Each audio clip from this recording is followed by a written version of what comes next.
Today on the Juice News Network, we explore some hacked maps. World records broken left, right, and center. Clash Royale is not dying, and it is one of the best performing games at Supercell. And we find the #1 played friendlies map in the game. Find out what it is at 9.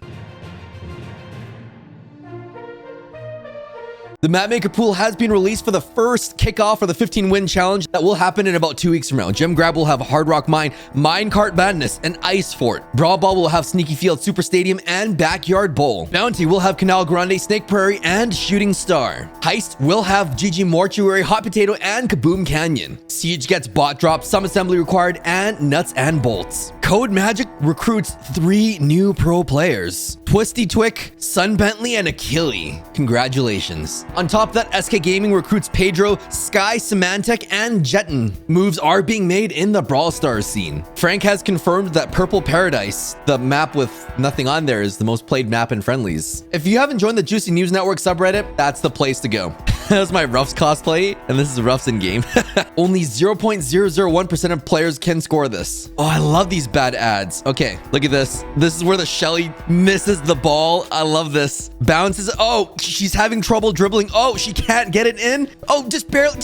Just barely. Only 0.001% of players can score. That last part, mom versus dad.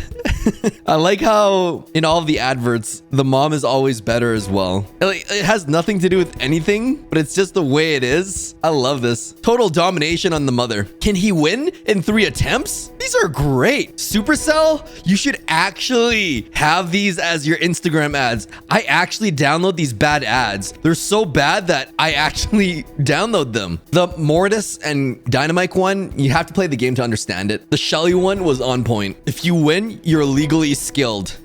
What is this one? Oh, this is assuming you're on the bottom and you have to somehow beat them. And that's part of the puzzle, is that you have to beat the impossible puzzle. You can't score on there. Okay, I really love the ones where if you've never seen this game, it looks like it's like super frustratingly easy. It's free to download. Download now. Look at these beautiful maps, these unbreakable walls, staggered grass colors, benches, and sprouts wall that you can kind of actually place. Imagine if they added that in the game. We have more unbreakable walls, different angle, the smoke's coming in. These sprout walls are tripping me out. Sprouts walls doesn't make sense, but unbreakable walls in the game, that'd be amazing. If you didn't spawn in a 1x1 box, that'd be kind of lame. Honestly, I think this should be implemented in the game, but not for everyone. Maybe once you've submitted 10 different maps and you've gotten at least 70% upvotes, then you can unlock unbreakable walls so that you don't have people trolling you and you're stuck in a 1x1 showdown box. Hold up. Cooney has all rank 34. I feel like I should push all rank 31. That's a beautiful profile. You don't need to go above that. That's perfection. He only has 42 brawlers unlocked. This happened on February 5th. Emmerich is the first to reach 1,500 Colonel Ruffs, I think. Don't quote me on that. In Clash Royale news, somebody found a clanless clan. What in tarnation? After 17 hours, my clan was stuck in war matchmaking. We ended up being the only clan in the river race. What the frick? That's amazing. They're always going to be first place.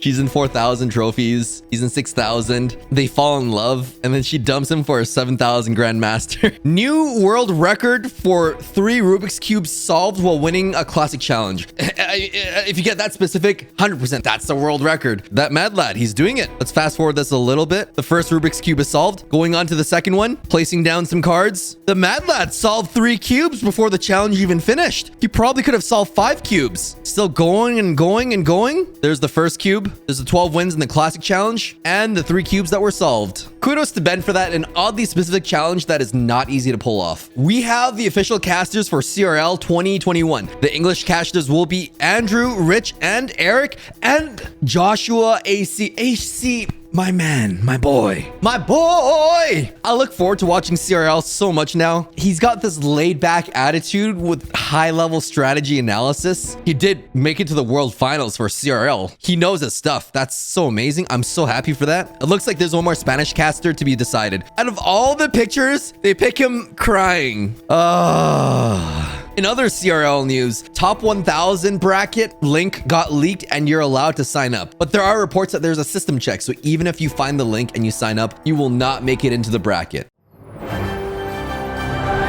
Pocket Gamer did an interview with Drew, how Supercell continues to grow a multi-billion-dollar hit Clash Royale 5 years on. Long gone are the days of developing and publishing a game without the need to tweak, adjust, and patch it after launch, with new titles requiring constant operation and updates to keep them at the forefront of consumer thought. With Clash Royale now more than 5 years old, how do you reflect on its performance? Drew replied that Clash Royale is one of those games that was bigger than we ever imagined at launch. It's still one of our best performing games at Supercell, and we see huge potential, with big plans for the next updates and beyond. It's been great watching it grow and expand to the game that it is today, but I guess for me, one of the coolest aspects has been how big of an esports hit it's been. Personally, I feel like there are a few games out there today that are built specifically to be an esports title first and can therefore fail if they don't get a following. For Clash Royale, we've been really fortunate that it came naturally from our community getting really behind the gameplay and developing a super competitive scene over the past 5 years. I know, I pioneered it. Strategy videos 2016.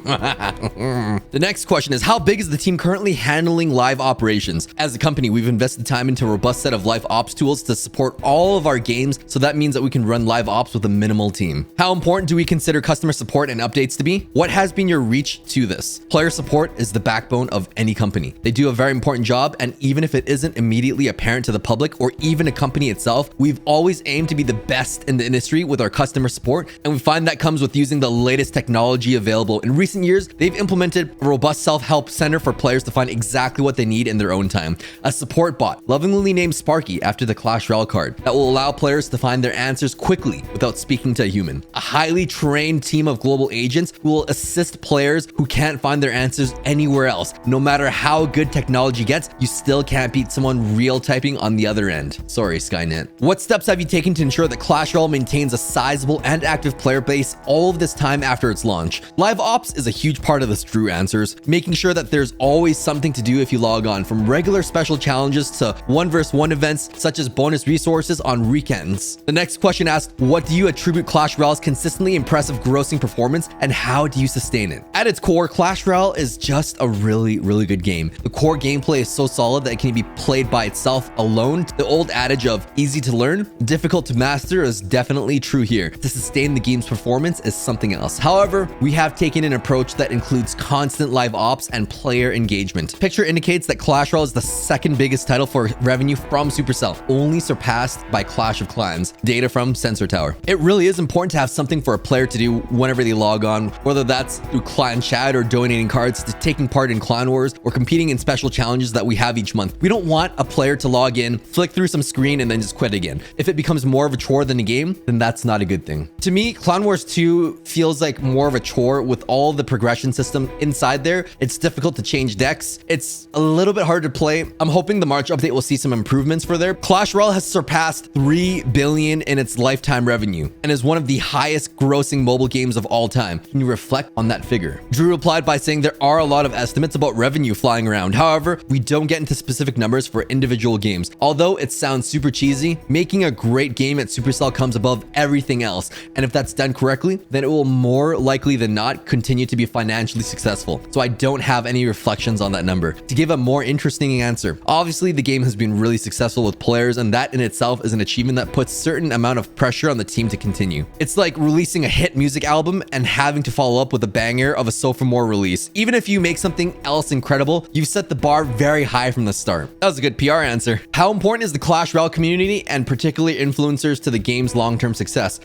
He's talking about me. Oh, never mind. He's talking about KFC. Extremely important. You have these amazing people grinding away on their channels, doing wild things like 24-hour live streams, shout out to KFC Clash, and making all this extra content for players to enjoy when they aren't playing your game. Alongside it being fantastic exposure for the game, these players have all of their own communities, which are hardcore fans. I think the proof of just how important content creators are to our game and Supercell overall can be shown by our Supercell creator program that we launched in 2019. Here we provided dedicated support to those players who cover our games. This is anything from having a place to chat with other creators to financial support in the form of a creator code. Even when the game is in a rough spot or people have perhaps stopped playing, they still watch these content creators, and that is great. Shout out to everyone that's watching me that doesn't play Clash Royale anymore. Can you tell us how you have approached the game under the current pandemic? Any changes you have put in place? Drew's reply to this is that besides the trials and tribulations of developing from home, we also made sure that our live ops calendar have been even more packed than usual. This includes non-stop events that make sure we don't leave players with any gaps where they could be playing something new or challenging. This was especially true at the start of the pandemic, where lockdowns were more prevalent and more people than ever were turning to games. One change is running certain live op events Monday through Thursday as well as the weekend, as players were playing even more during the week. The interviewer asked, what would you consider Clash Royale's biggest achievement since launch? The correct answer is OJ. Drew replied by saying, I would say that we are still hitting achievements regularly, though I'd say that a recent one that wasn't really discussed much was the introduction of past Royale seasons. It allowed us to spend more time on updates while continuing to release fresh content for players in the form of new cards, cosmetics, and ways to progress. There's a reason that battle passes are so popular in the industry nowadays. What lessons have you learned and are still learning from Clash Royale? Is there anything about the game in hindsight you'd now handle differently? Drew replied to that by saying, we are still learning new things every day in Clash Royale. I think the biggest challenge more recently was the long development time behind Clan Wars 2. It was a rough 9 months without a true update, and although we released new cards and seasonal content, it was a long time for players to wait for new content. That was a very long spell. Never mind if it was the best update ever, it's still hard to get over the expectations being set too high due to a long development cycle. So in the end, it's simply not worth such a long development cycle. Finally, how has your experience with Clash Royale informed where you are, what you're working on now? So Drew just launched a brand new Clash Royale League for 2021 with a different format from previous years, where it's less exclusive and players can qualify for tournaments and real prize money. Specifically, a $1 million Clash Royale World Finals in 2021, plus 8 monthly prize pools coming straight from the app. I think Clash Royale possessing such a thriving esports scene, from both our official league to the hundreds of independently tournaments run globally, has really helped me expand my work within the community. Our pro players are some of the hardest working content creators out there. Wait, I'm not pro and I'm not KFC. Drew hates me. And on that note, this is the Juicy News Network, episode 12.